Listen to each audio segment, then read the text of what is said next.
Welcome back in to the Twin Beaks podcast featuring Pat.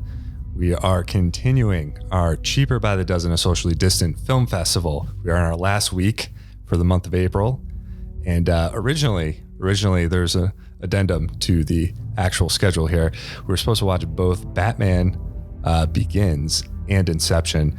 However, we watched Inception and we realized, my Lord, there's like 2 hours worth of stuff to talk about here. So we decided to break it up, and we are going to be doing Inception alone today. Still doing Blade Runner for Friday, Blade Runner 2049, which is a great film. And we will be doing the Dark Knight trilogy as a whole and analyzing those next week. So I know JB is super excited. And I mentioned it, I hinted at it, that we have some guests this week. Yes. Yeah, we have a couple guests. So hailing from Connecticut, Yes. we have Steven and Chase, who are good friends of the show, almost familial friends of the show. Guys, how you doing? Good. Doing great. Glad to be here. We are super glad to have long time listener. That's good. We're very glad to have you guys on. Yeah, you're the ones who keep clicking. That's good. Yeah, those views. So it's actually very interesting because you guys sort of sought us out and said that you wanted to maybe chit chat about Inception specifically, and it worked out because the whole episode is going to be about that film. In this, I believe, if I'm correct, this is your first time watching the film, which is great. I love that you guys are coming into this with fresh eyes. Can I just get from both of you what your initial thoughts were on the movie? Was it good? Was it bad? Were you entertained? Were you confused? What did you think generally? I really enjoyed the movie. I thought in the beginning it was a little confusing, but I think that's like that for most movies that you'll see for the first time. I think what made Inception stick out though was the fact that even though it kept that a little bit of confusion into the middle of the movie, that moment where it all clicked and came together was much more powerful at the end of the movie. Very good. Steven? Yeah, I would have to echo Chase's feedback on that. First time seeing the movie, it took me probably 45 minutes to an hour to get my head straight on where it was going, because it was one of those movies where it maintained momentum. You didn't really have much of a pause, or you couldn't really take a step back to reflect. And frankly, you couldn't even take a bathroom break without pausing, because 10 seconds, you're going to lose something. Yeah, that's very true. It was an enjoyable film. It was, about 2.5 hours, but it really kept you engaged for 2.5 hours. And off of that, would you put this in like a rotation of something that in the future that you guys would rewatch? You think it's rewatchable? I think you need to. I think to some extent you need to rewatch it, because there is so much going on that you're realistically only going to capture 30 to 40% of what you just saw. So I think in order to really kind of fully understand it and get all of the nuances, you're going to have to see it multiple times. Very good. Pat, I'm gonna ask you, how many times have you seen the film, and what was your experience like with this particular rewatch? And I'm not sure how many times I've seen this film. I certainly in the aftermath of it coming out in 2010, I think throughout college, I probably saw it 9 or 10 times. But I haven't, interestingly, this is the first time that I rated it on Letterboxd, which I've been doing consistently since 2015. Oh. So I haven't seen the film in over 5 years in its entirety, enough for me to say, hey, this counts for Letterboxd. So it's been a while. I'm really glad that you guys got to see it for the first time here, because it's an exciting, it seems like you guys are fully engaged, but it is like, it's an exciting, I wish I could go back and experience it again for the first time with sort of fresh eyes and the subsequent, 10 years of experience, because I think that would be really neat to see. And I enjoyed it. I think I enjoyed it, and I found it, it was interesting to see what parts I remembered and what parts stuck out as like, oh, I don't quite remember this happening this way, or like, I don't remember this detail. So that was sort of an interesting coming back to experience for me. But I'm just glad that you guys had a good experience as well. JB, what were your thoughts? I know you're a huge Nolan fan, so Yeah, I love Christopher Nolan. I think he's terrific. I've seen all of his films except for his very first one. I think it was called The Following, yep, which is like almost like film. a student film. Pat, I was going to say, if you could go back to watch Memento, then you could see Inception for the first time every day, right? That's true. Right? Because Guy Pearce doesn't know every day, he forgets who he is. But I do remember distinctly the first time we saw this, we were out in California. Mm-hmm. In fact, we saw it at the Century Hill Mall in IMAX when it first came out. And I remember watching this thing going, what the hell is going on here? Beautifully crafted film. The ensemble of actors is outstanding. But it is a complicated film. There's no question about it. You have to be paying attention every second. Otherwise, you're going to lose something. And I also found, even on the rewatch early on, just when I thought, oh yeah, well, this is this. And I'm like, oh, wait a minute. Oh yeah, that's right. Okay. So, and there's certain things that I've probably seen it, to answer RC's question, I've probably seen it 25 times, but I haven't seen it in a while. And I really did enjoy this rewatch because I picked up on some stuff that I sort of I guess I had forgotten that I knew the first time around, but it's just a terrific movie. And I love movies that actually, where the director and the writer, in this case happens to be the same person, Christopher Nolan, give the audience credit for not being stupid. This is not a dumbed down to your movie, folks. All right. This is like, get in there, pay attention to what's going on. And if you get lost, you get lost, but I'm not going to go back and spoon feed you stuff. Pay attention, read, learn, get what I'm talking about. That's kind of the vibe I got here. Yeah. I to echo it.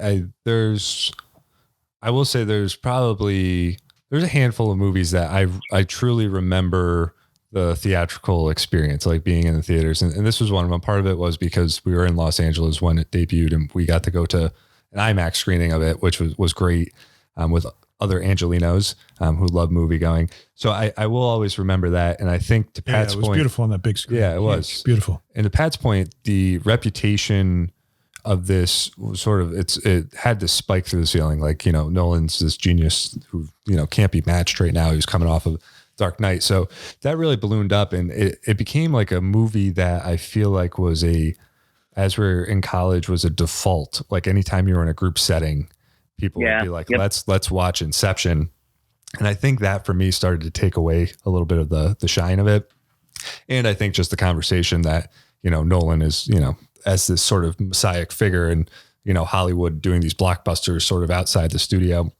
I think I got a little tired of that conversation, but I will say the film holds up well. It is really well crafted and clearly he did exactly what he wanted to do with this film. And I give him all the plaudits. I'm looking forward to talking about it with you guys to just sort of pick your brains, see what fresh eyes thought, all good stuff. But as we typically do, we're going to do a little background on this film. We're going to sort of give you the cliff notes about the story, the key creative talent, and the box office history. Then we're going to dip to a little bit of break. And then on the other side of the break, make sure you watch the film. We'll talk, and there will be spoilers on the other side. This part right now, we're going to stay spoiler free as best we can. So let's talk a little bit about the origin of the story. It sounds like right around 2000, Nolan got interested in doing a story about dreams. He, I guess, wrote an 80-page treatment about people who stole dreams. And he originally pitched it to Warner Brothers, I think right around the same time he did Insomnia, the movie he did with Al Pacino.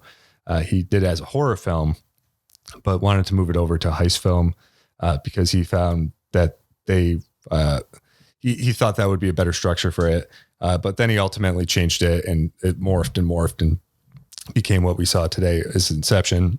It is interesting because you can clearly see in this sort of world building and the rules he creates for this world, how it was influenced by certain movies right around the turn of the century, turn of the millennium, when, you had like movies like The Matrix out there, and Memento had just come out. So there were a lot of things going on with storytelling and world building that was starting to get interesting. And clearly Nolan was trying to push the boundaries a little bit more. Let's talk a little bit about what Nolan did leading up to this, because he had this idea and this concept, but he knew it was going to need a big budget, and he knew Warner's wasn't going to give him a huge budget right off the bat for an original idea. So after doing Insomnia, which was a remake of a Scandinavian horror film, sort of horror thriller, he ended up getting tabbed by Warner Brothers to do Batman Begins, of course. During the lull between Batman Begins and The Dark Knight, he somehow put together another very solid movie, The Prestige. And then, of course, he did The Dark Knight, and that made so much money that Warner Brothers like, blank check. You have all the capital in the world to do whatever you want, make the movie you want to make. So, of course, that movie turned into Inception. I thought it was interesting because he also wrote this film. Christopher Nolan didn't actually study filmmaking in college. He was actually an English major. And obviously we know his brother, Jonathan Nolan, is also a, co-writer on a lot of these things, directs a little bit. But apparently the idea for Memento was actually Jonathan Nolan's, and he was writing it as a short story. And then Christopher's like, oh, you know what? This would make a great film. So he said it actually took Jonathan almost the same exact amount of time to finish his short story as it did Christopher to make the entire film of Memento. So I just thought that was interesting. So basically one brother helped the other brother, and they still both had finished product that were about the same thing. So cinematographer here is Wally Pfister, who did win an Academy Award for this. I don't know how many Academy Award wins Inception had. I didn't count that up, but 3 or 4, he said. But Pfister basically has been his cinematographer for all of his best work, I would say. I think he went with Hoyt van Hoytema for Interstellar, so he deviated there. But Wally Pfister had a good background, had been working with Nolan. Same thing with his editor, Lee Smith. He had joined sort of the Nolan circus with the Batman movies and did The Prestige as well. And Smith has gone on to have a pretty solid commercial career as an editor. He was the editor for 1917 and X-Men Dark Phoenix, which was terrible, but still a major, big box office picture. And then probably most notably, the music here was done by Hans Zimmer, who has quite a resume. Just some of the highlights: Rain Man, Thelma and Louise, True Romance, which I love, The Rock, Thin Red Line, which is beautiful, Something's Gotta Give, a little rom-com in there, Batman, and then one of the Pirates movies he's credited to. So, and the orchestral score to The Lion King, which that's right. That is right. I did see that, and it's incredible. Between composing, conducting, arranging, he has like 200 and something credits across all the music categories on IMDb. So let's get in the headspace of the stars of this film. Leonardo DiCaprio opened up the 2000s pretty hot. Came out of the gate with Catch Me If You Can, The Aviator, The Departed, Revolutionary Road, which I think is a great performance there. And then Shutter Island, where he was a lot. And then it makes sense that this was the natural follow-up to Shutter Island. Those two characters across those two movies seem interrelated in certain ways. Ellen Page was having her moment right now when this came out. She was in the X-Men movie. She had done Juno, I think, in 2007. And then she was in the roller derby movie Whip It. So this was kind of this is the moment where people were like, Ellen Page is going to be like a major comedian. Since then, I don't think she's been quite as successful as people imagined, but certainly leading into this having a lot of heat. Joseph Gordon-Levitt, he plays Arthur in the film, and I thought he had been in more stuff before this. Like, I know he was a child actor as well, but he was in 500 Days of Summer, which I don't know. And he was also in G.I. Joe, Rise of Cobra. So I'm wondering what the process was that got him involved here. We'll talk more about that later. Marion Cotillard, Mal. She won an Oscar for playing Edith Piaf in La Vie en Rose, which she apparently was great in. I've never seen the film. And then she was in Public Enemies and Michael Mann, very good that JB enjoys. Bye Bye Blackbird. And then another one of JB's favorite people, Tom Hardy, plays Ames. Love Tom. I guess I know he had his ups and downs. Sucker Punch, Rock and Roller, and Bronson were the 3 credits that I keyed in on that he had going into this film. And then we have Cillian Murphy. I thought it was Cillian, but every time I hear it pronounced, it's Cillian. Cillian. He plays Robert Fisher. And he'd been in a couple Danny Boyle movies, 28 Days Later, and Sunshine, and of course was in Batman Begins as well. And then to round out the cast, we had looks good with a bag over his head. Yeah, with the scarecrow. That was jump scare there. We have Ken Watanabe, Dilip Rayo, and Tom Berenger. And then, of course, who do we have? Michael Caine, who's basically Christopher Nolan's good luck charm. He's in every movie. He's his talisman, as they would say over in England. So let's talk a little bit about box office profitability. Again, remember that Christopher Nolan just made The Dark Knight, which made like $1 billion. Right. They gave him a $160 million budget for this. We'll talk a little bit more about production history, how much of this was actually practical and like set building and real stunts and not green screen. But a lot of that went into what you saw on screen. So very impressive. Made $828 million. $295 million of that was domestic dollars. I had $890 million. I saw 828 I have from Box Office Mojo. Okay. All right. Similar numbers. Close. Pretty good investment for $160 million. Not bad. And then we have box office rank for the year. Number 4.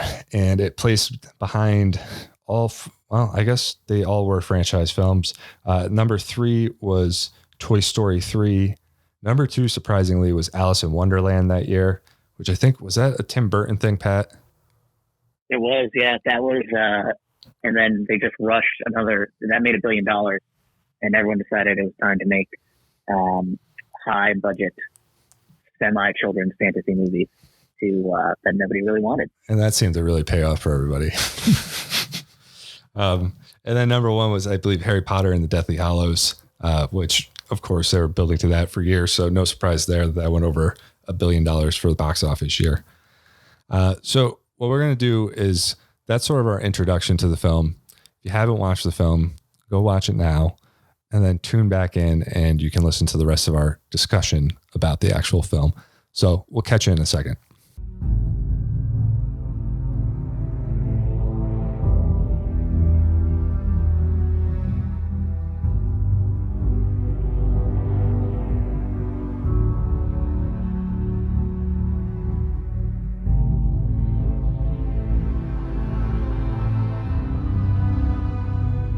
And welcome back, folks, to Twin Beaks featuring Pat. This is Pat. Here, hopefully you've all watched and enjoyed Christopher Nolan's Inception. If not, I would turn this off and go do that, because we're about to jump right in with the spoiler-filled discussion with the panel today. So, but first, we'd like to start off with a little bit of production history, a couple little tidbits, little facts that our listeners might enjoy. One of the things that I know I enjoyed in this rewatch was how much of this movie is practical effects. Today, I think they would have done most of it in post. Maybe anybody who's not Christopher Nolan would be doing it in post today. But they did a lot of it through practical effects, including the Penrose stairs, which is the optical illusion stairs that go around forever, that they use a couple times. And most impressively, the rotating hallway sequence where Joseph Gordon-Levitt's character is navigating in zero gravity. All of that is practical with very limited use of computer graphics imagery. So I like it. I like to see good old-fashioned filmmaking industry at play. So that was pretty exciting to watch. Another interesting lens, a lot of the facts here are ways to interpret the film, which leaves itself open to many different interpretations. But one sort of structure to think about that Christopher Nolan himself posited in an interview to Entertainment Weekly is that all of the roles of the main characters are modeled off of the team that it actually takes to make a film. So in his telling, Cobb is the director, Arthur is the producer, Ariadne is the production designer, Eames is the actor, Saito is the studio, and the Fishers are the audience, or the younger Fisher is the audience. And this is a Nolan quote: "In trying to write a team-based creative process, I wrote the one that I know." So that's a pretty interesting. What do you guys think about that? Does that sort of line up with the structure of the main characters at all? Had you heard that before this rewatch? Maybe JB or Ryan? I've heard a bunch of lenses to view this through, but I guess I had not specifically heard that one. However, I could see how the idea of dreams in cinema line up, because I think Nolan alludes to that a lot, and a lot of very famous filmmakers have talked about it being a medium of dreams, or talking about film poetically like that. So it would make sense to me that there is some truth to that, and assembling a team that makes sense to go with what you know. Yeah, that was, I rewatched it with that in mind. There's sort of an interesting way, if you do revisit this film, which you may want to, it's an interesting way to think about it. The other interesting thing to know going back into a rewatch is these meanings, the character names are packed with meaning, which is something that Christopher Nolan shares with his brother Jonathan. If you are a Westworld television show watcher, none of those names are coincidental in Westworld. They're all carry a variety of meanings, and that's true here as well. Dominic Cobb, for example, Dom, which is what most people call him, is the word for home in most Slavic languages, so Polish, Russian, Slovenian, etc. And it's derived from the Latin word for domus, which is the word for home. So Dom, a character who's obsessed with getting home, that makes a lot of sense. Same thing, Marion Cotillard's character Mal is basically short for derived from the French word malheur. I hope I'm pronouncing that right, which is misfortune or unhappiness. So that lines up pretty well with the character. It's also, Mal just means bad in other Latin languages like Spanish. Cillian Murphy's character was named Robert Fisher, which is a tribute to champion chess player Bobby Fischer.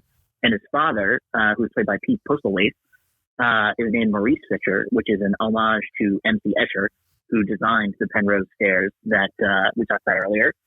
The last two names, Eames, which is Tom Hardy's character, is named after Charles and Ray Eames, who are a married couple. I always thought they were brothers, but Ray is actually it's a nickname for a woman. They're a married couple who were very famous mid-century architects and furniture designers. And lastly, Ariadne is a Greek name, and Ariadne is the daughter of King Minos in the Greek myth. King Minos' daughter, who helps Perseus get into and out of the maze where the Minotaur lives. And she obviously is the one who designs the maze. So really interesting thinking about both the name meanings and the structure of a filmmaking team. Just more layers. Did this film, Chase and Steven, does this film have enough layers yet? Or are these too many layers? I think overall, having 4 layers, Chase spoke about how things started to click, for him at a certain point. I think for me, one of the elements that really started to click is when they actually did go into that 4th layer, in that fourth dream. Every dream, you're constantly thinking back and forth where you are. And I think that's one of the unique elements of this is that, understanding that there is so much going on, there are so many twists, that you're constantly wondering what's reality versus what is a dream. And I think that's kind of a constant challenge narrative. I think that the layers played a really big role because it symbolizes kind of all the different parts of the movie and how it builds up and builds up. And like what I was saying before, where there was that click where you understand everything, that click was kind of like the kick where everyone starts coming back through the layers and it all just goes to plan. That's actually a really good point. Is you're right. There's a point of alignment there. I think if I'm interpreting you correctly, where everything just kind of lines up, and you get less. There's less sort of that frenetic energy going on, and all of a sudden you're right. Like the idea, or whatever it was that he's trying to get you to feel. I feel like this is, it's a movie about ideas, but there's a lot of emotion there. But you're right. There's a certain point in that climax where everything clicks. And you're like, wow, everything just lined up perfectly and all the stars aligned. And I think, yeah, it has to. I mean, that's part of the almost the stress of watching it. It's like, every layer is like a ticking time bomb, and it's going to take almost perfection for it all to sequence together to make it work.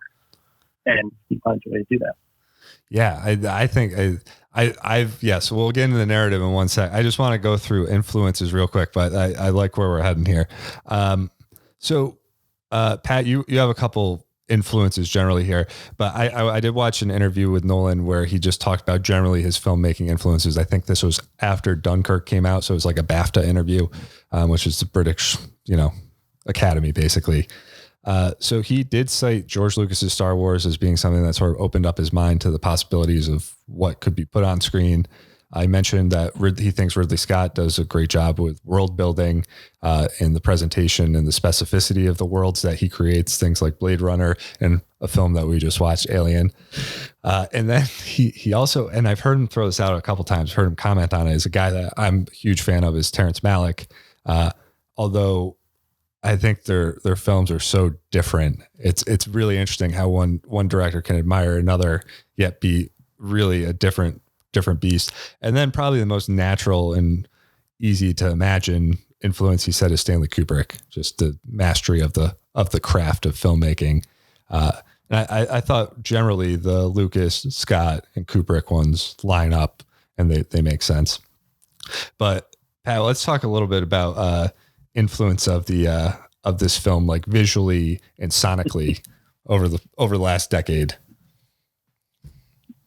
Yeah, I mean, I feel that this film cast a really long shadow over the 2010s, and a clear kind of like a 10-year shadow. I think finally at the end of it, as the decade ended, it became maybe less influential. But things like the Hans Zimmer score, which was heavy on sort of both synths and like heavy repeating bass and sort of dissonant noise, as well as like both the very serious tone. I mean, this is a wildly imaginative movie, but it's a very serious movie, and not particularly colorful. Sort of very well done, but sort of gray, about grayscale, sort of better. I would describe it.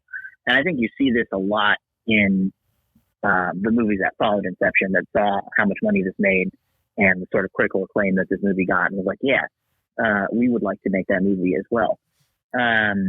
I don't know. What do you guys think about that? Like, do you see other films that came out in the 2010s that either used the Inception, the audio aesthetic in their trailers? There's lots of things that JB, why don't we pull you in on that one? What do you think? I think that Hans Zimmer is a huge influence on people who do scores and commercials and videos and stuff. I mean, if you go on YouTube and you look at any large producer of videos, I do a lot of stuff where I like to watch the motivational stuff, like the Mulligan Brothers, for instance, have this big channel YouTube, and almost all their stuff has got Hans Zimmer type inspired scores behind it, and it's like an all-purpose sauce. Like, there are parts of the score that you can use for really high intensity stuff, and then when you're more mellow, it applies to that as well. So I think particularly the Inception soundtrack is one that gets a lot of versatile use out of. As far as trying to copy the Inception, they'd like to, but it's so well written and so friggin' intelligent that 95% of the people who are producing films out there can't match the intellect that's behind this thing. It's interesting when you said that, RC said that Nolan's background is not technically in film, it's from English background. And when you see how he dresses and when he talks to audiences, he reminds me very much of an English professor. Yes. Very professorial, wearing sharp, doesn't talk down to his audience, uses very high SAT vocabulary words, doesn't assume that the audience doesn't understand what he's talking about, but does not put on airs. A lot of the sometimes English erudite people can come across as arrogant. He doesn't have that at all. He just has you have a sense of a guy who knows what he wants to do, has a mission in life, going to accomplish it. He's organized. He's intense, but not overbearing. You never hear any stories about him on the set, like yelling or getting upset with people, although he does demand concentration. No cell phones on his sets. He doesn't want a lot of talking in between takes and stuff while people are setting up. So I think he is a filmmaker. I think has had a huge influence in the last, particularly as he was on such a roll. You're right. When he did this movie after the two Dark Knight films, I mean, everybody in the world was like, what is he doing? Because I want to do some of it. Yeah, no, on that point, let's talk a little bit about the writing of the film. Cause I actually think that the writing's the strongest element. It's the most specific to Christopher Nolan. I actually want to ask Stephen and Chase, what were your thoughts on the way this film opens? It's like pretty frenetic from the get-go. Did that work for you guys? Did that get you in the mood? It did. I mean, it from the very beginning, you're kind of constantly wondering and trying to understand, what's going on and where it's going. So it wasn't extremely soft. It kind of hit you hard, and you had to be aware and constantly thinking about it. It definitely puts you in that first scene, and it gives you a really good taste of what's to come, because it kind of it literally, in a sense, it shows you that human set of dreams and then they go even further. But they show you that one scene will give you a taste of how confusing or logical the movie will develop to be. That's a really good point. I feel like it's like a show don't tell thing, the kind of the first sequence, right? Because that's to my sort of recollection, that's the only part of the movie where they're not there's nobody there to explain what the concept is or what the hell actually is going on.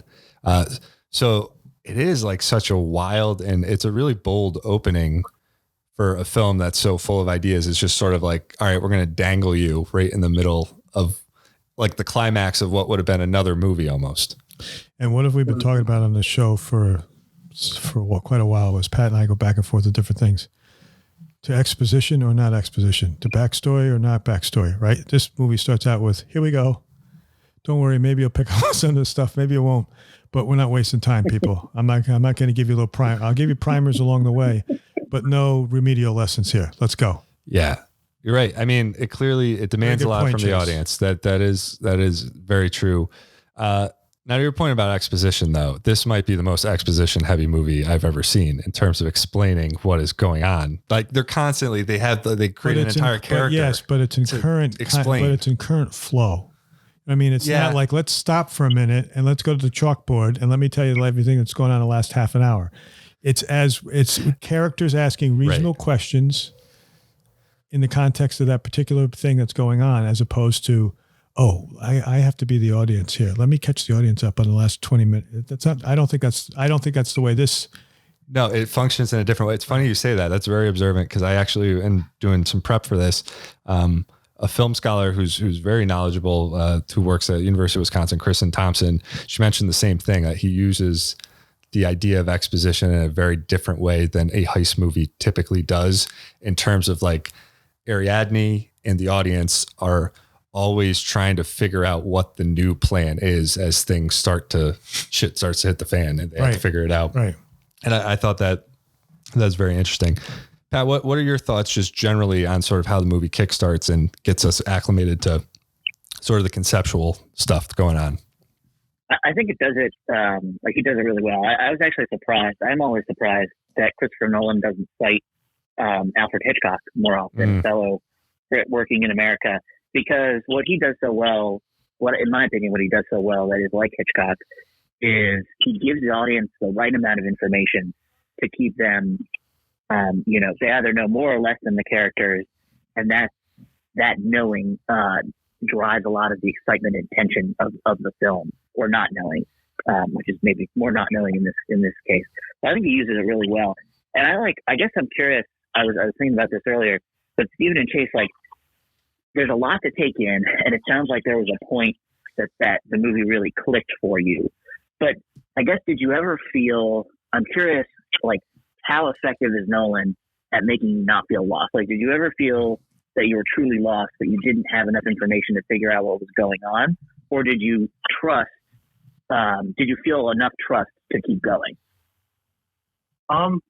It was I never really felt like there was a point where I was completely lost. I felt like when I was lost, it was like they were just dangling it right in front of me. I was almost there, but at the same time, I wasn't quite there. And it was like that throughout the majority of the movie.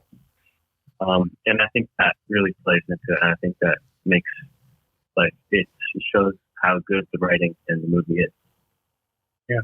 I applaud you, because I was lost at times, and but it is one of those things where you stick through it. There were very few narratives. You had to watch what was going on to really understand the movie and the concept, and there is an element of repetitiveness in what they're doing, and you tend to fully grasp the concept.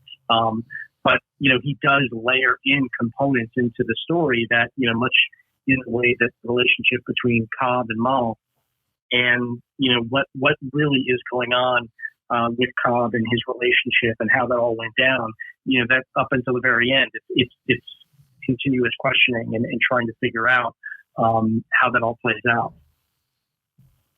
Yeah, it is. It's interesting. You're right. I guess I get so caught up in sort of the plot that there's sort of this heist plot, right, going on, the Inception plot, which, essentially is sort of a heist movie. And to your point, like, it's sort of skewing that because you have certain expectations for what a heist this is going to be, and sort of, what the beats are, assembling the team, laying out the plan. But this is sort of morphing that. And then at the same time, you have this sort of psychological arc just of the main character that's layered in there, that's operating at the same time. So you're right. There's certain information you're not getting from the heist movie that you think you're supposed to be getting. And then there's certain information where you don't understand, like the motivations, or to JB's point, sort of the real true backstory of the main character.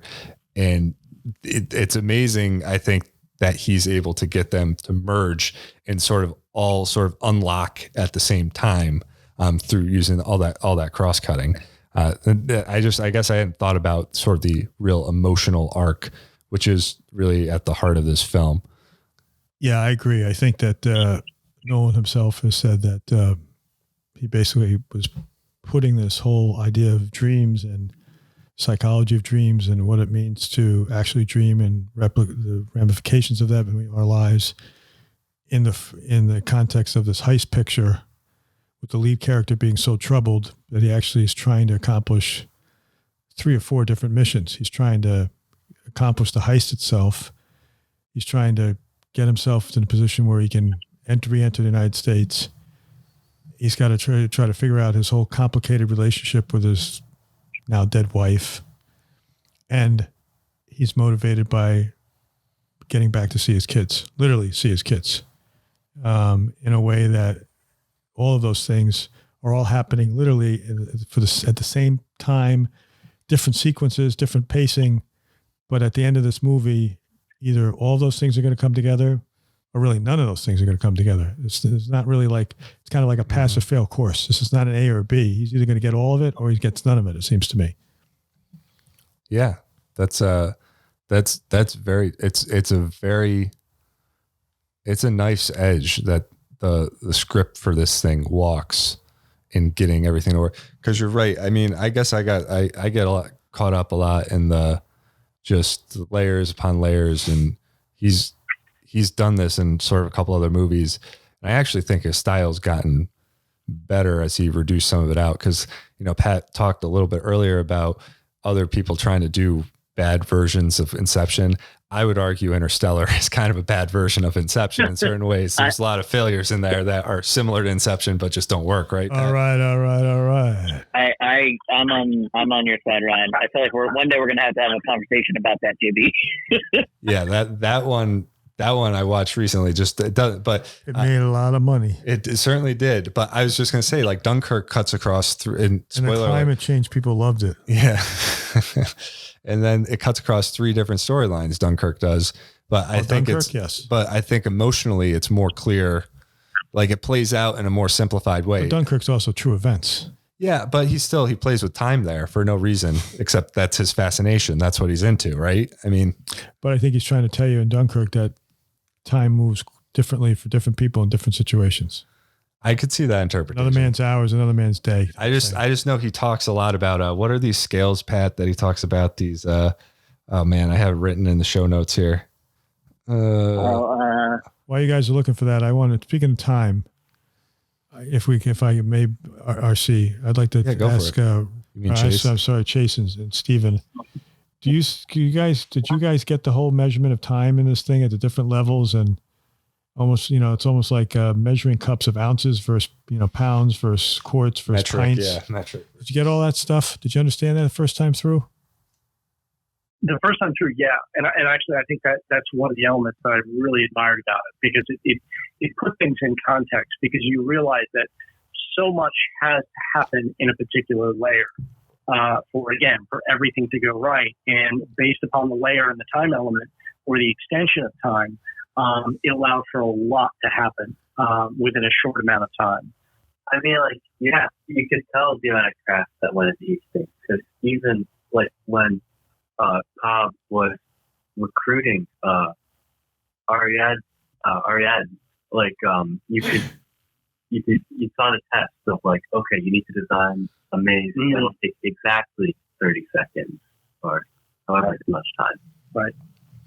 Yeah, the expansion and contraction of time it allows for all the set pieces too, like in terms of like the scale of everything. Because at the first level, there's sort of like a car chase going on. On the second level, there's sort of like armed forces like invading their hotel. There's like a hotel caper, which is sort of its own thing, like a Rafifi kind of thing. And then on the final level, it's like a James Bond movie. There's like a lair. Yes, plus vault. it reminded me of Where Eagles Dare. Richard Burton and Oh, yeah, in the great snow movie. with the white snowsuits on. But yeah, the whole idea of, an hour here is 3 days up here and 5 minutes over here is 27 seconds over here. I mean, I think it's well done in the movie, but it's like when it's first hitting you, you're trying to do the calculations. It's like anything else. I find when I'm holding on too tight is when I'm like, I'm really not getting it. So sometimes I find like, all right, just relax, JB, sit back and just take a chill pill. This probably will make sense, even the thing where, I mean, there are funny lines, and lots of funny lines, of course, in the Christopher Nolan movies, and delivered very well by these characters. But just in the first level where it's raining and everybody's like, you couldn't have gone to the bathroom before you got into this thing. Funny. It's like, because of course that's exactly what the character's thinking. Rain is the equivalent of having to, take a leak. Right. So it's like, something I didn't immediately think of what the characters are like. I didn't think about it. What the hell? Funny. Oh, that's the idea I was talking about with the rising tension by cross-cutting is the Shepard effect.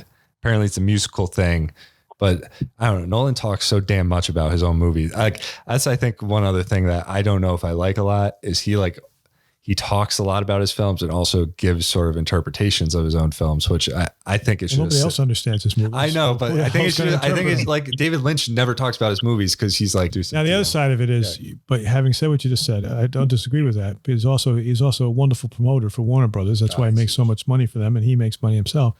But then he disappears. It's not like it's the Christopher Nolan appearing on a Tonight Show every week with Jimmy Kimmel or whatever. He comes out to promote his movies and then he disappears and works on astrophysicists or something or whatever. He talks to Kip Thorne for a couple hours. Pat, one interesting question you have here, and I want to pose this to Stephen and Chase. And this is a really good question. You said it doesn't matter whether Cobb is in a dream or not at the end of the film, because obviously that's sort of the last image we're left with. And then does it matter whether or not you can actually solve this film? What do you guys think, Stephen and Chase? I like to have finality in a movie. So not knowing whether it is, because again, you saw a little bit of a wobble. It wasn't a true fall. It just kind of kept going. I mean, I can understand it from Cobb's character in not caring and walking away and just saying, hey, listen, this is, regardless of whether it's real or not, this is the world I want to be in with my kids. I like to have finality. So I like to know whether or not he was in reality or he was within a layer. Yeah, I agree with that a lot. I also like to have like a complete ending, one that like I feel satisfied with. And I get kind of like the reasoning and like the artisticness of having an open-ended ending, kind of like that.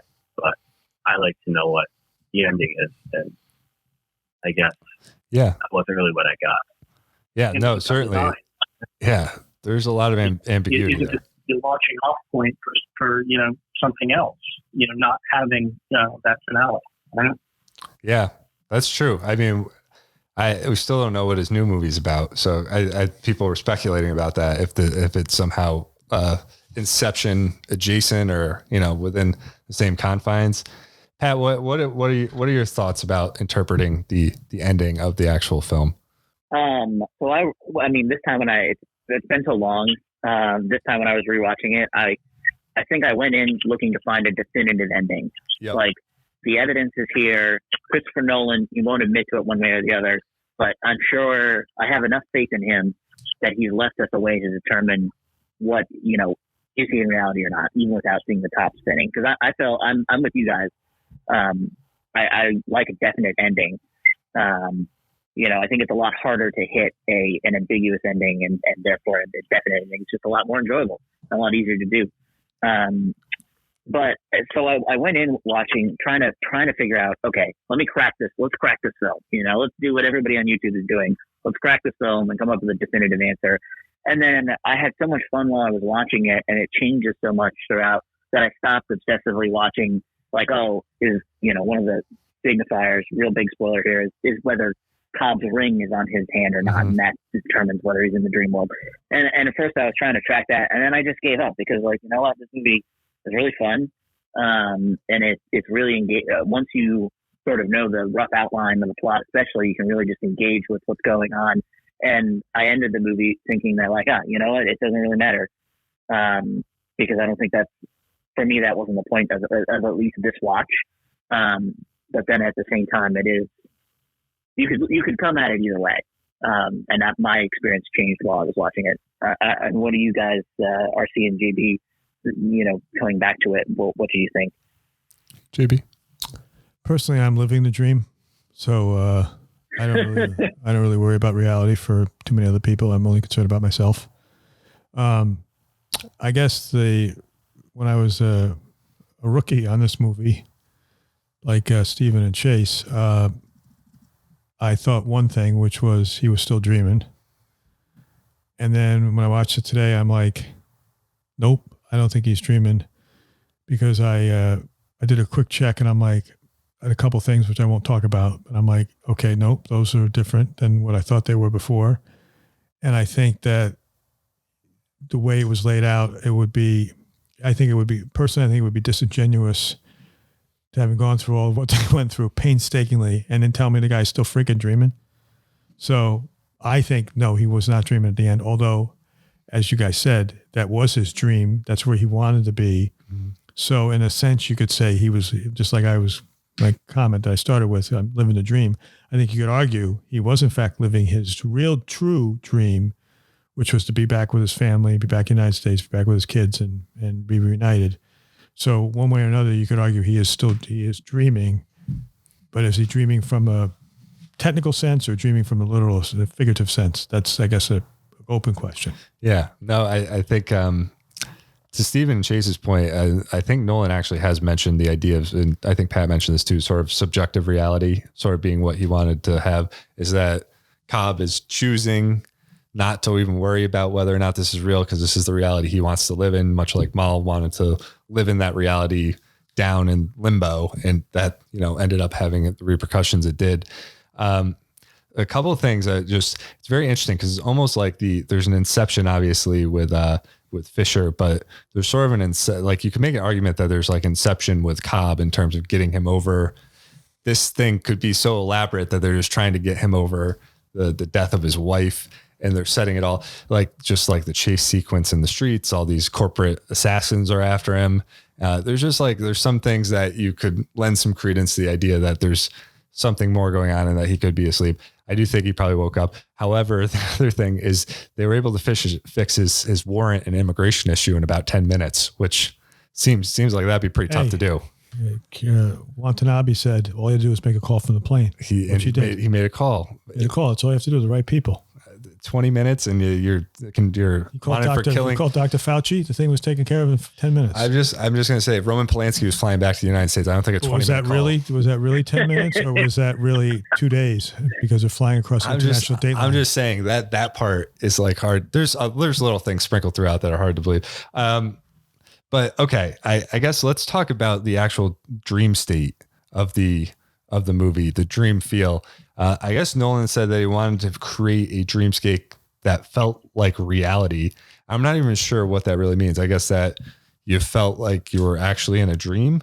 My understanding is, okay, go ahead. From hearing him talk about this over the years, is he did not want it to be fantastical dreaming, where the world was so out of touch with what we would otherwise recognize as the real world, that he would lose people. So even though certain things, like when he's showing Ellen Page's character there, the way the world can bend and all that stuff, he's really basically saying, this is another version of our reality.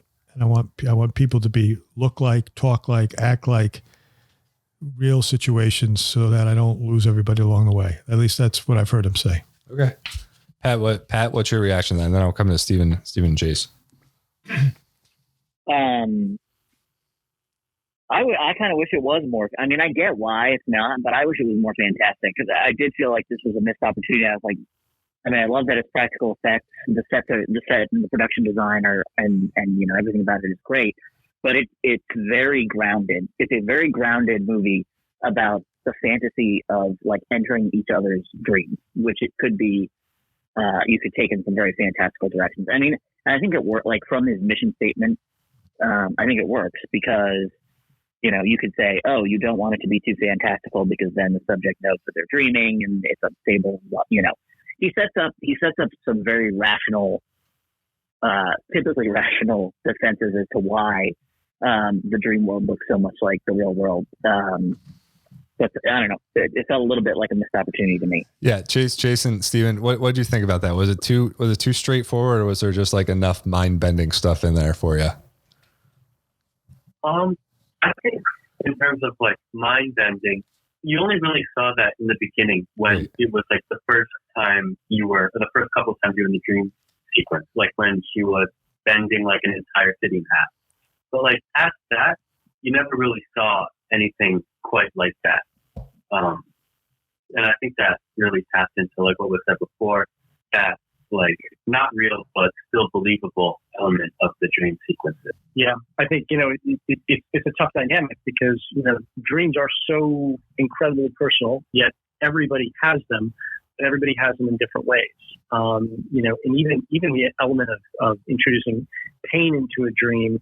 When I think it was Maul that shot Joseph Gordon-Levitt.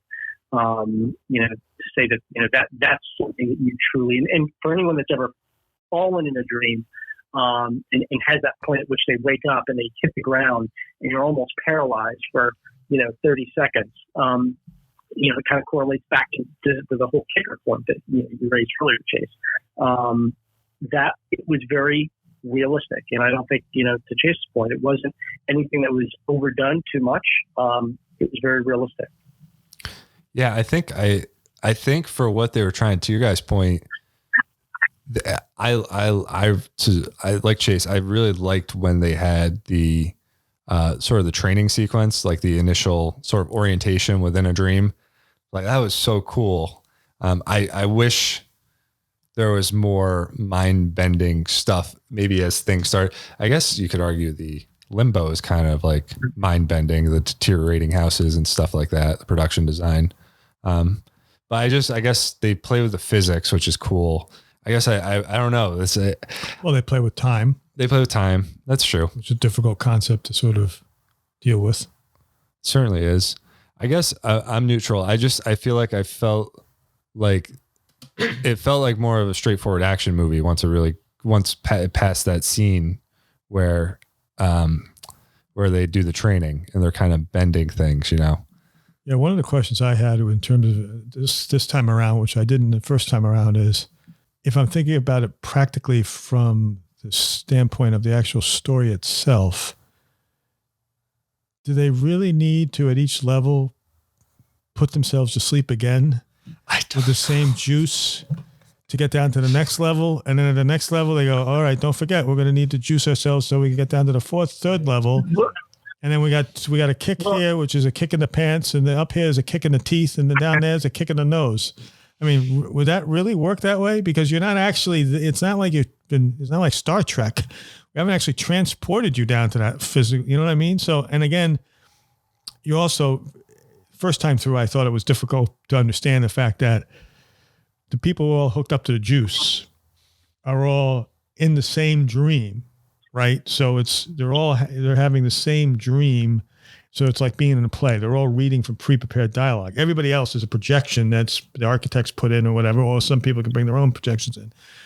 But why do they have to get juiced at each level? I was thinking about that today. I'm like, I think it gives relevance to the character, because within each dream layer, there has to be one character that's left behind to navigate the trigger, and I think it's a key component to the sequencing of getting back to reality.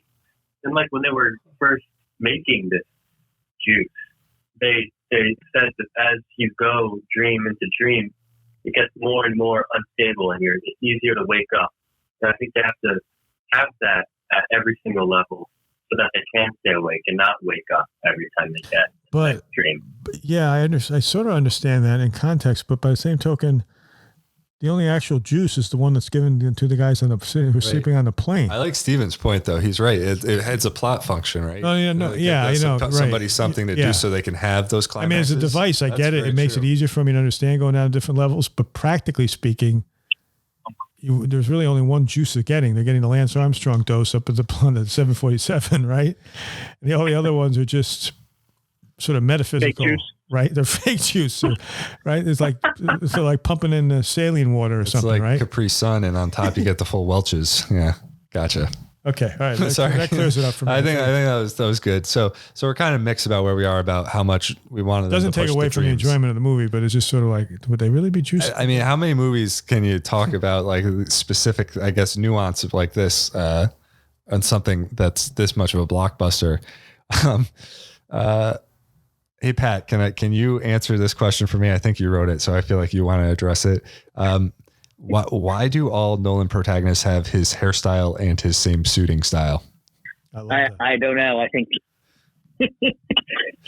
I think it's just I think it's a reflection of of who he is, and I guess how he sees himself as Robert Pattinson and Christian Bale and Leonardo DiCaprio. I don't know. What do you think, JB? I like it. I like the fact that these guys, I mean, well, if in general, I would say if you watch British heist movies, some of the best dressed guys in Britain are gangsters.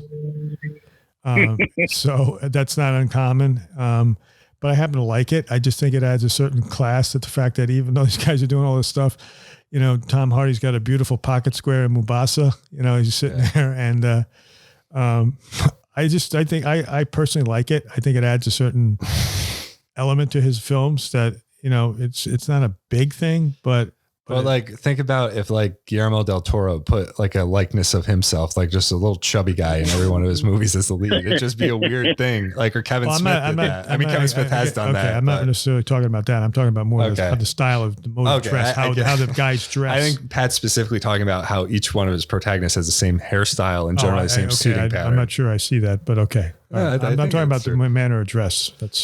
He's right. Rob Pattinson in the new Tenet trailer also looks like he got the Nolan do at the number 7. The Nolan Warner Brothers backlot. We had one last point. So we talked about practical effects, and I think Pat alluded to it in the fun facts, but we're talking, there's only which by industry standards is low. There are only 500 CG shots, I guess, in this film. And Pat, I think you said there are only 700 in all of Interstellar. Is that right? I think so, yeah. And I think they said Guardians of the Galaxy had 2,700. Did you guys having seen maybe some more special effects like Marvel type movies and seeing something like Inception? What did you feel a difference? And if so, what do you think that difference was, or how would you describe it? I think the practical effects in this movie versus effects in other movies are just more, or just the movie overall is way more fine-tuned. It's something that you wouldn't notice as much, but even being able to watch a movie and then hear, oh, that wasn't visual effects, it gives you more of an appreciation for the shooting of the film and craft of the film. Agreed. Steve? Yeah, no, I agree 100%. And I think it's one of those things that as you watch and you think about how it's being done, you kind of question, clearly, the bending of the state and all that was done through special effects. But, when you get to the fight scenes in Zero Gravity, you're intently watching it to really understand how is that being done.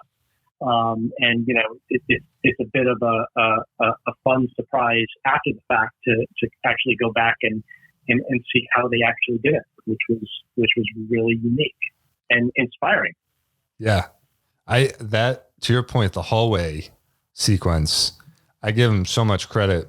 I mean, Joseph Gordon-Levitt, I'm not a huge fan of his. I'm not particularly a fan of him in this particular role, but he was having to do that. It sounds like they beat the crap out of him for a couple of weeks. So they were just spinning and like basically in a centrifuge and trying to film, and he had to get all the choreography right. That sequence looks so unique. I've never seen anything like that before or since. And I give him all the credit in the world for making stuff happen. But I guess it also helps when Warner Brothers is willing to pay the checks or cut the checks to basically do whatever you want. If you want to do it practically, you can do that versus, do it in post. All right, let's wrap this up with some favorites. Did you have any odds and ends? Yeah, I wanted to. Okay. Well, I know we're going to talk favorites, but I'm a big guy on dialogue. I like lines. So, and I think as I was going through it this time around, there's a couple lines that sort of now some of the things we've been talking about occur to me that maybe Nolan was trying to give us a heads up for. Early on in the movie, when they're basically getting ready for the heist, and Hardy says, "Look, I want you to meet my new guy who's got the juice guy that you got to meet. He's got this powerful new juice." Good juice. And they go to that opium den type thing where there's got 12 or 14 guys are all in the same juice and they're all having a thing. And they're talking about the fact that they're spending how many hours a day they spend down there, and 12 hours a day. And I don't know if it's Hardy or DiCaprio says something about, well, geez, or maybe I think it's Ken Watanabe's character says, geez, that's, aren't they not living reality? And the one guy steps forward and goes, the dream has become their reality. That for them, being hooked up to that thing is their reality. And who are we to say that that's not right? So it could be a little cue to what we were talking about a little bit earlier in the discussion about, is Cobb at the end really truly dreaming or choosing that dream is his reality? So that could be a little bit of a cue towards one way of thinking about what happens at the end. There's a line there where they're trying to deal with the whole logistics of the airline, right? How they're going to figure out how do we get all in the same place and whatever. And Watanabe says, I bought out the airline. I figured it was less obvious.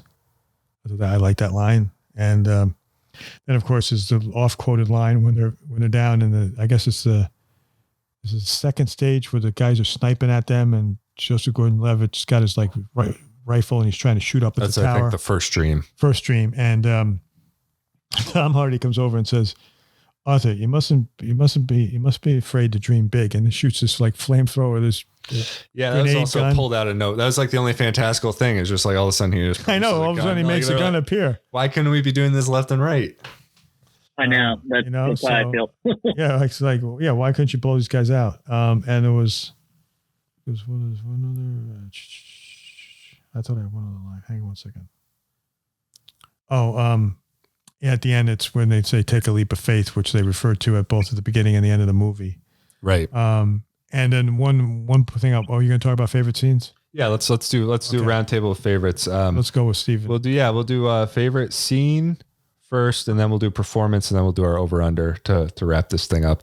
So, Chase and Steven, what was your favorite scene and or sequence? I think my favorite scene was probably the fight scene in the rotating hallway.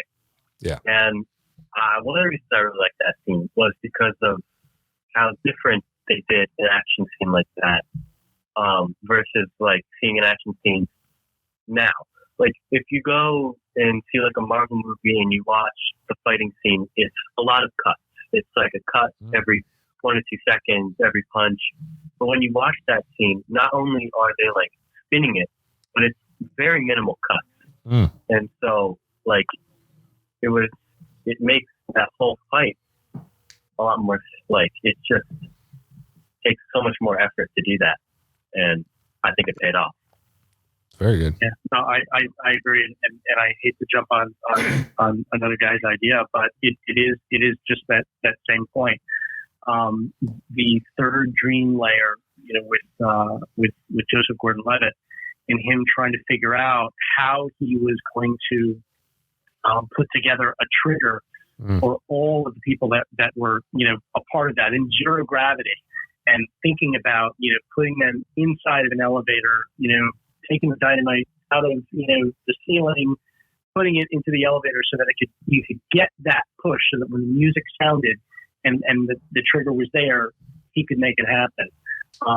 Was just incredible. It was really, really cool. Yeah, those are great. Pat, what was your favorite scene? I like the scene on the bridge at the beginning where I like the scene where she moves the mirrors around, and then you're able to actually pass through the mirrors into the mirror. Like I think there's a lot of great scenes, but I've always been fond of that one when it first came out. JB? I have two. I like the scene at the bar where the whole thing starts to move and you see the drink in the glass, the liquid sort of move at the angle, when they're standing there. I think that's kind of cool. No, and then when, practically speaking, that the actors are actually on a whole set. It's actually on levers that is actually physically moving. It's not just a CGI thing. It's actually, they're actually experiencing this thing moving while they're trying to deliver lines. It's kind of cool. And then, ironically enough, the scene near the end and in the vault where Cillian Murphy, Robert Fisher's in with his father's deathbed, and they open up the thing and realizes his father's basically saying he was disappointed that he tried to emulate him as opposed to disappointed in him overall. And he pulls out the little flywheel. While in and of itself is a father-son moment, blah, it's kind of a poignant in this whole context of all the other action. It was even more powerful for me this time around because I recently had seen an interview with Cillian Murphy where he talked about that scene particularly, and how Pete Postlethwaite was a hero of his when he was growing up in the stage, and for him to be able to act with him in that scene was a huge, huge honor for him. And I guess he died not that long after that scene was filmed, and so for the actor Murphy, it was like a pretty cool thing for him to be able to do. So watching it now with that in mind, I thought that was kind of cool. So, That's a powerful scene. I mean, it's at the core of the resolution there of the central plot. I'm going to piggyback on Pat's favorite scene. I love the playfulness of the first time they bring Ariadne into the dream. I don't think the sort of fun of dreams is as played up anyplace else. Been talking about that a lot. And I just really like what they did there, how they bent things, but kept it kind of grounded. A lot of fun. That the house bending thing reminded me, the one film that I think took a lot of influence from this is the Marvel's Doctor Strange, which I really enjoyed. It doesn't have practical effects like this does, but I thought visually it's on par with some of the stuff that Inception was trying to do. All right, let's talk. I second that. Favorite performance, guys. We'll back to Steven and Chase first. I think like a lot of performances were good. I think. Yeah. Trying to pick one. I think what was unique about this particular movie was that I personally didn't really have a connection to any of the characters. And I don't know whether it was just the shiftiness of the action, or even with Cobb as the main character, there was never an element where I truly felt as though I trusted him as a character, because if it was Ellen Page, Adriana, yeah. She would kind of unlayer things about him, but I think overall it was just hard to connect to these characters. That's a good point. I think with a character like Cobb, or I guess the lot of characters, that is what they were going for. Because at the same time, like you look at their profession, and it's like they're not working for some person who we know definitely is good. They're kind of just like try to like go through whoever. And so that you can't completely trust them kind of plays into like what they do and what that character was mainly about. Yeah, that's very interesting. So, I guess based off of that, I'd say my favorite performance was Leonardo DiCaprio as Todd, because he really played into that character very well. You're right. The shiftiness. He was able to capture the sort of unreliability, and also, I think, desperation was also there to get this thing done. I'd say for me, it might be Ellen Page. I liked her. She was a smart, confident, girl in this, and I think she uncovered a lot about the movie that added more introspection and obviously more narrative. So I'd probably say that she was my favorite character. That's very good. Pat, what are you thinking? I sort of feel the same way that these guys do, where like it's hard to pick a real favorite character because none of them present a strong emotional connection. I thought that I agree very much with that, but I did enjoy Ken Watanabe's performance. I also really like that scene, JB, where it's like, yeah, just casually bought the airline. He's like, sometimes he seems like the only one who's having fun, and maybe he's the only one who can have fun because the stakes aren't as high for him. But I like him for that, and I think it seems like he's having fun playing Psycho. So I enjoyed that. All right, JB. Tom Hardy, Arnez. I like he's sarcastic. He's a character, and it's good to see Hardy without all sort of prosthetic makeup that you can actually see who he is physically. So I would say he's my favorite character in the movie. All right. I what Steven just said about was it Ariadne is really, it's true. The film falls apart if you don't have her there, because she is constantly explaining things to making sure the audience is situated, at least in some sense of the word, to what's going on. I think DiCaprio's very good. I think he's better than he was in Shutter Island, the Scorsese film that he did before this. That was a little much for me. And, sometimes I think he's a little much in general. I think Marion Cotillard, very good as Mal. She's like a great femme fatale. She kind of plays one note, but she does it, the crazy person, pretty well. I'm going to give a shout out to Hans Zimmer, though, for the score, because I think all the emotion, not bad. All the emotion in these performances is really imbued by the way that the music comes together, both the big drones and then when that sort of light touch of the sort of love theme sneaking in there, a little bit of that light touch. I think that makes the movie really pulse with actual emotion. So we have a Metacritic score aggregated at 74, which I'm surprised at. It seems a little low. So let's go around and do over under. I'm going to go over on this. JB, what do you have? I'm over by a lot. Okay. Pat? I'm going to push. I think this maybe 75. I think that's pretty close to my experience. Yeah. Okay. All right. And then Steven and Chase, what are you thinking? Over or under 74? I think it's definitely an over. Okay. Yeah, I think it's definitely over too. Consensus? Both of you? Yeah. Yep. Okay. 100%. All right. 100%. So we're all 74 over. It is interesting. I guess final word on Nolan for today, because I think we're going to watch the Dark Knight trilogy for next week, and we'll be talking about that in its entirety. So maybe that's the more proper time to have a large conversation about Christopher Nolan and his place. But I guess I'll go to JB on this for the final word. Is he the biggest director around right now? Hard to find somebody who would be bigger. Name me somebody in the last 20 years who's produced better critical acclaimed films plus box office. Pretty tough to come. I'm not saying maybe box somebody office, as yeah. good. You can't match. But I don't see anybody that can come up with. Let's put it this way: when he presents something to a studio like Warner Brothers, at this point, it's like, how much is it going to cost? When do you think it'll be ready to be distributed? Tell us if you need anything from us. See you later. Bye-bye. Yep.